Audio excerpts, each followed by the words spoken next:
কৃষক ও গরুর গল্প। শিরোনাম: সততার পুরস্কার। একটি গ্রামের এক প্রান্তে থাকত কৃষক নামের একজন দরিদ্র কৃষক। সে খুব পরিশ্রমী ছিল, তবে তার জমি খুব অল্প ছিল। একমাত্র সম্বল ছিল একটি গরু, যেটিকে সে খুব ভালোবাসত।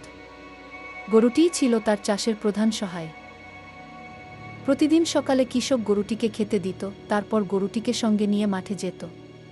গরুটি ছিল খুবই অনুগত ও পরিশ্রমী। তারা যেন ছিল একে অন্যের বন্ধু। একদিন হঠাৎ গরুটি অসুস্থ হয়ে পড়ল। কৃষক অনেক চেষ্টা করল, ওঝা ডেকে আনল, চিকিৎসা করাল, কিন্তু গরুটি সুস্থ হচ্ছিল না। কৃষকের চোখে জল। তার একমাত্র সহায় যদি মারা যায়, তবে সে বাঁচবে কিভাবে? গরুটিও যেন বুঝতে পারছিল মালিকের কষ্ট। সে চোখে জল নিয়ে মালিকের দিকে তাকিয়ে থাকত। হঠাৎ একদিন গ্রামের জমিদার সোনার হার হারিয়ে ফেলল।